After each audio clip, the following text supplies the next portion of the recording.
Tonight, we track down a pirate whaling ship, a ship that's wreaking such havoc on the high seas that she's been called an ecological disaster. The menace of the Sierra was spelt out for us by Lyle Watson, who's a member of the International Whaling Commission. We interviewed him in London's Natural History Museum beside the model of a blue whale, a species that's almost been wiped out by indiscriminate whaling. We asked him how urgent it is that the Sierra's illicit operations should be stopped. It's vital because she is taking protected species like humpbacks, blue whales. She's taking even species which are not protected in protected waters. She's killing the wrong whales at the wrong time, the wrong sexes, the wrong sizes, in the wrong places. It's vital that she is stopped. So the way the Sierra works makes a mockery of whale conservation. Lists of her catches and evidence from former crew members and ecologists all confirm this. We were told she was in Las Palmas in the Canary Islands, a port where she regularly spent 2 days transferring her cargo to another ship. This time, she didn't wait that long. By the morning of what should have been her second day unloading, the Sierra had gone, and it seemed that she was running scared off by a local journalist. But she had had time to unload at least half her cargo and to consign it to a cold store in the hills above Las Palmas to await collection. Collection was 3 days later, and as usual, a Japanese ship was the collector. Only in Japan is whale meat bought and sold for human consumption. The whole of the Sierra's illicit enterprise depends on the Japanese market and the cooperation of her fleet. And there was no doubt about the content of the cargo she was taking on board in Las Palmas. There was no doubt either that nobody involved in the operation wanted us to film it.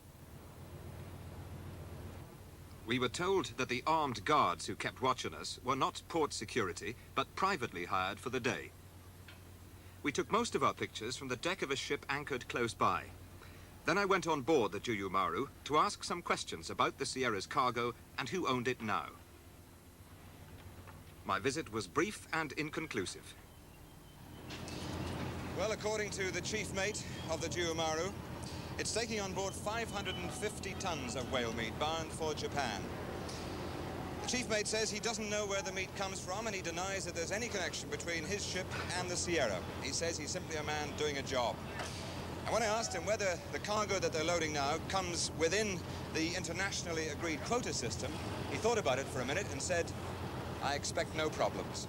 Now, Japan is a member of the International Whaling Commission, and the Commission has resolved that its members shall not import whale meat caught by non-members. And if there is one persistent fact about the Sierra's checkered history, it is that she has always whaled under the flags of non-members. She was launched in Rotterdam in 1960 and registered under the name AM No. 4 as a fishing vessel.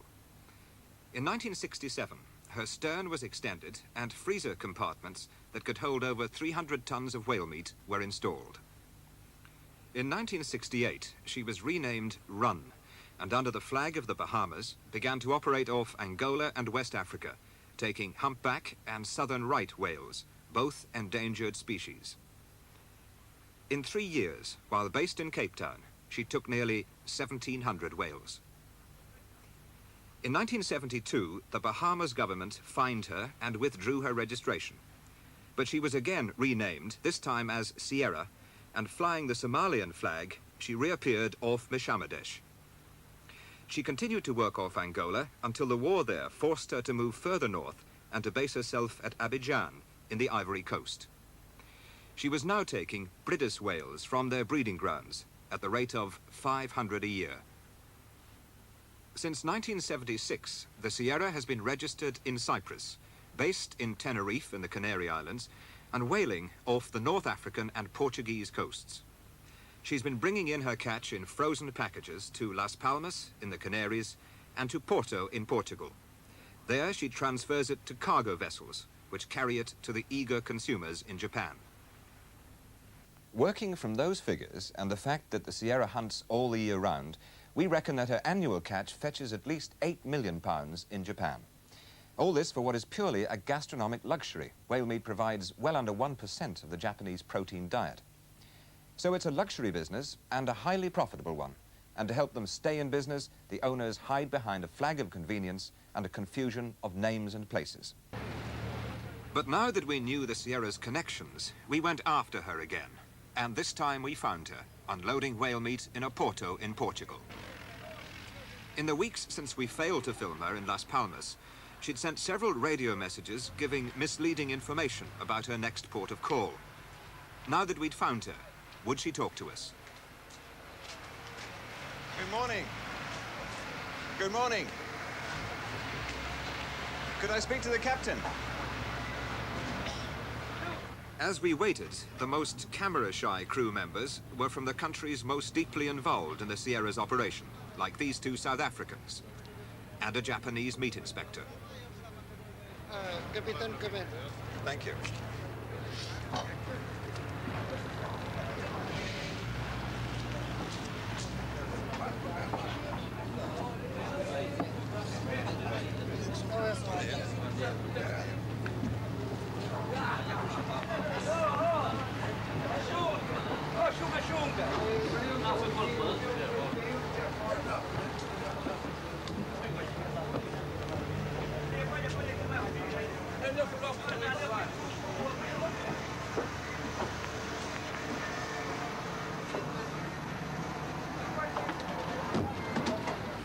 Whether the captain had also invited the camera on board, we weren't sure.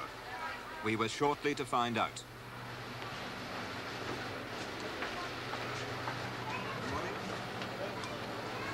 Captain Morgan? Oh, no. I was allowed to talk briefly to the captain on sound only. See, what they say about the Sierra is that the Sierra catches any kind of whale it can. Oh, no. That's absolutely nonsense. Absolutely nonsense. But there have been pictures taken of blue whales being caught by the Sierra in the past. Not while I've been here. And how long have you been here, Captain? I've been here a few years. You see, this has been my profession all my life. You see. And I feel I'm not doing anything illegal. Now, why must I stop? I got to make a living. And I've done this for 31 years. Any reason for that I must stop? But don't you think that you should be operating within the internationally agreed quotas? Well, that has got nothing to do with that. If it was possible, I'd be much happier. Who are you working for now? Pardon? Who are you working for now? Who is the boss? Well, it's something I don't want to discuss. Who hires the crew? You hire the crew? Well, I've got nothing to do with that. But I'm very cross with you on this camera. Very cross. And so we were ejected from the Sierra. Since we started on the Sierra's trail, we've kept in touch with the governments of the countries involved. In the last few weeks, the Japanese have announced that they hope to ban unilaterally the importation of all whale meat from non-IWC countries. But the skeptics say that they've heard them say that before. More positively, the South Africans last week passed an amendment to their Sea Fisheries Act, which on the face of it would seem to make any whaling or any help in whaling operations a criminal offence. Not the resolutions which have been taken by the Commission, if properly implemented, adequate to deal with the problem? No, the resolutions are quite clear. They're unequivocal. They ban the importation of produce from ships like Sierra to member nations. But until the evidence was produced, until now, until your evidence has become available to us, we've not known who to take action against. There's been no explicit instruction possible from a government to its country's national concerns. That has all changed now, overnight. Do you not think, though, that what we have found out in our investigation are facts which surely must have been at least suspected by some of the countries whose nationals are involved in these activities? Yes, I suspect that's true, that there are people within the Commission and within the member nations belonging to the Commission who have known about these activities, but what was lacking was the proof, and you've provided that. The Scientific Committee of the IWC is meeting this week in Cambridge. The Whaling Commission itself meets in London next month. By then, if luck runs the Sierra's way, she may have killed another 50 whales. We're sending the Commission our dossier on the ship's activities, detailing the four-country connection. the Japanese market, the South African operation, the Norwegian mortgage, and the British insurance. The International Whaling Commission is going to have the evidence it needs to stop the Sierra. Has it the will to do so?